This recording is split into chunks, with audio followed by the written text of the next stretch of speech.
বাংলা সিনেমার দুনিয়ায় একটা পুরনো কথা আছে, বাঘের অনেক শক্তি থাকতে পারে কিন্তু জঙ্গলের রাজা হয় সিংহ। আর ঠিক এমনই এক রাজত্বের লড়াই হতে যাচ্ছে 2026 সালের রোজার ঈদে। কারণ এই ঈদে মুক্তি পেতে যাচ্ছে চারটি বড় বাজেটের এবং ব্যতিক্রম ধর্মী সিনেমা, যেগুলোর প্রত্যেকটার পেছনে রয়েছে ভিন্ন ধরনের স্ট্রেংথ, ট্যালেন্ট এবং এক্সপেরিমেন্ট। এই 4টি সিনেমার সংঘর্ষই হতে যাচ্ছে এক অনন্য বাঘে সিংহে লড়াই, যেখানে এক পাশে তরুণ ট্যালেন্টরা আর অন্য পাশে ঢালিউডের একমাত্র কিং শাকিব খান। তো কে জিতবে এই লড়াইয়ে আর কে পাবে রাজত্ব? শুনলে তুমি চমকে যাবে। তো চলুন আজকের এই ভিডিওতে এটাই ডিসকাস করা যাক। এইবার শালা কাপাকাপির পালা। আরে সাসা, কাপাকাপি বাদ দিয়ে চ্যানেলটা সাবস্ক্রাইব করুন। আরে বাহ, আপনাকে থ্যাংক ইউ।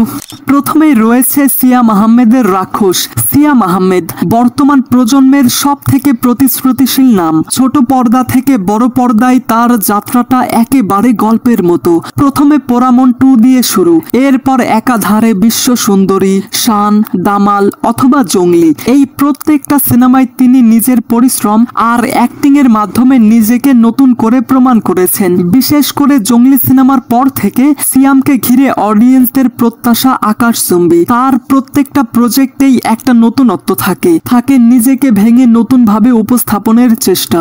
আর এবার রাক্ষস সিনেমায় তিনি কাজ করছেন পরিচালক মেহেদী হাসান হৃদয়ের সঙ্গে, যিনি ইতিমধ্যেই শাকিব খানের সঙ্গে বরবাদ সিনেমা বানিয়ে বাংলা সিনেমায় এক অনন্য ইতিহাস তৈরি করেছেন। বরবাদ শুধু ব্যবসায়িক সফলতাই নয়, এটি প্রমাণ করেছে হৃদয় জানেন কিভাবে একটা সিনেমাকে মেইন স্ট্রিম অথবা স্টাইলিশ করে তুলতে হয়। একদম তাই। এবার তিনি সিয়ামের সঙ্গে রাক্ষস বানাচ্ছেন। নাম শুনলেই বোঝা যায় এটা হতে যাচ্ছে একটা ডার্ক, থ্রিলার এবং সাসপেন্সে ভরপুর সিনেমা। অনেকেই বলছেন এই সিনেমার মাধ্যমে বাংলা ইন্ডাস্ট্রি পেতে যাচ্ছে পরবর্তী গেম চেঞ্জার একটা প্রজেক্ট। সিয়াম প্লাস হৃদয় ইজিক্যাল টু এক্সপ্লোসিভ কম্বিনেশন। তাই বলা যায় রাক্ষস শুধু সিয়ামের ক্যারিয়ারেই নয়, পুরো ঢালিউডের জন্যই একটা মাইল ফলক হয়ে উঠতে পারে।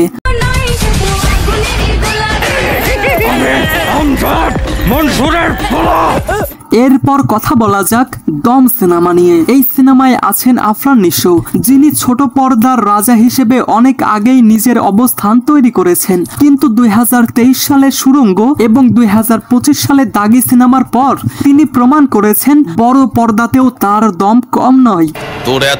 নিশো একজন অভিনেতা হিসেবে অনেক পরিণত। তার অভিনয়ে একটা গভীরতা এবং বুদ্ধিদীপ্ত মেজাজ থাকে। তিনি প্রত্যেকটা চরিত্রে ঢুকে যান, সেটাকে নিজের মতো করে বাঁচিয়ে তোলেন। আর এবার তার সঙ্গে রয়েছেন পরিচালক রেদওয়ান রনি, যিনি চোরাবালি দিয়ে 2012 সালে যেই ম্যাজিক দেখিয়েছিলেন সেটা আজও অনেকের মনে গেঁথে আছে। সঠিক বলেছেন। দম এমন একটা সিনেমা হতে চলেছে যেখানে আফরান নিশোকে নতুন অবতারে আবিষ্কার করবেন অডিয়েন্সরা। রেদওয়ান রনির সিনেমায় সবসময়ই গল্প থাকে বাস্তবতার কাছাকাছি, থাকে এক ধরনের সিনেমাটিক কবিতা। আর নিশোর মতো শক্তিশালী অভিনেতা সেই কবিতায় নিঃসন্দেহে যোগ করবে এক অন্য মাত্রা। আচ্ছা ঠিক আছে, বেশি এক্সাইটেড হওয়ার দরকার নেই। তাই বলা যায় দম হতে যাচ্ছে ইন্টেলেকচুয়াল অডিয়েন্সদের জন্য একটা স্পেশাল উপহার। আমার জীবনে বেঈমানের কোনো জায়গা নাই। এবার আসা যাক বনলতা এক্সপ্রেসে। এই সিনেমার পরিচালক তানিম নূর, যিনি উৎসব সিনেমার মাধ্যমে সবাইকে চমকে দিয়েছিলেন। মাল্টি স্টার কাস্ট নিয়ে তিনি প্রমাণ করেন গল্পটাই বড়, স্টার নয়। আর এবার তার নতুন সিনেমা বনলতা এক্সপ্রেসে মেইন লিডে কাস্ট হয়েছেন পরিমণির জামাই। হোয়াট? কি বলতে চাও তুমি? আই মিন শরীফুল রাজ। লজ্জা করে না তোমার? ছি। যিনি এখনকার ঢালিউডের অন্যতম আলোচিত এবং সমালোচিত তারকা। শরীফুল রাজ পরাণ, হাওয়া, দামাল, গুনিন অথবা ইনসাফ প্রত্যেকটা সিনেমায় তার অভিনয়ের নতুন দিক তিনি দেখিয়েছেন। বিশেষ করে ইনসাফের ট্রেইলার থেকে শুরু করে সিনেমাটি মুক্তি পাওয়া পর্যন্ত রাজের পারফরমেন্স সবাইকে চমকে দিয়েছিল। আসলেই তাই। যদিও ইনসাফ আমার একটু ভালো লাগেনি। যাই হোক, তানিম নূরের ভিজুয়াল লেন্স আর রাজের ইন্টেন্স পারফরমেন্স পারফরমেন্স, এই দুইটা যদি মিলে যায় তাহলে বনলতা এক্সপ্রেস হতে পারে বাংলা সিনেমার এক আবেগময় যাত্রা। এই সিনেমার নামেই আছে এক ধরনের কবিতা, লাইক বনলতা এক্সপ্রেস। বুঝতেই পারছেন আমি কি বলতে চাচ্ছি। যেন একটা জীবনের দৌড়, যেন প্রেমের ছোঁয়া, যেন এক অজানা গন্তব্যর গল্প। তাই অনেকেই এমনটা বলছেন এই সিনেমা শুধু বিনোদনই নয়, এটা হবে এক ধরনের আবেগের একটা রাইড। এবং ফাইনালি আসা যাক রোজার ঈদের সব থেকে বড় আকর্ষণ, শাকিব খানের প্রিন্স। আসলে শাকিব খানকে নিয়ে নতুন করে বলার কিছুই নেই। তিনি শুধু একজন সুপারস্টারই নন, তিনি ঢালিউডের একমাত্র মেগা স্টার। আপনি কি শাকিব খান?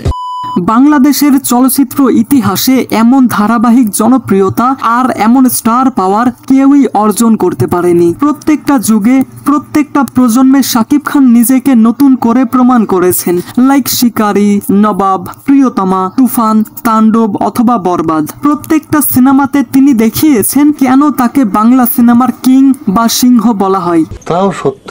আর এবার প্রিন্স সিনেমায় তাকে দেখা যাবে এক নতুন রূপে, নতুন অবতারে। মিথ্যা বলি না আমি। শুধু একটা পোস্টার প্রকাশের পরেই পুরো সোশ্যাল মিডিয়া যেন থমকে গিয়েছিল। সবাই বলতে শুরু করেছিল শাকিব খান ফিরবে প্রিন্সের মতোই নিজের রাজত্ব কায়েম করতে। এইটা গর্ব করার মতো।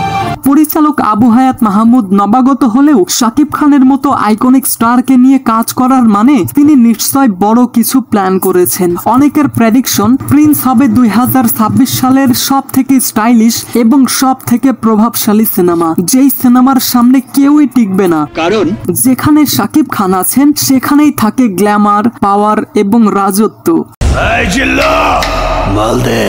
ওভারঅল তাহলে দেখা যাচ্ছে 2026 সালের রোজার ঈদে মুক্তি পেতে যাচ্ছে এমন 4টি সিনেমা যেটা একসঙ্গে বাংলা সিনেমার মান, শক্তি আর তারকাদের মর্যাদা সবকিছুকেই এক নতুন উচ্চতায় নিয়ে যাবে। ঠিকই শুনছো, ভুল কিছু শোনো। তো গাইস, এই সমস্ত কিছু জানার পর আপনার কি মনে হয় 2026 সালের রোজার ঈদে কারা হবে বাঘ আর কে হবে সিংহ?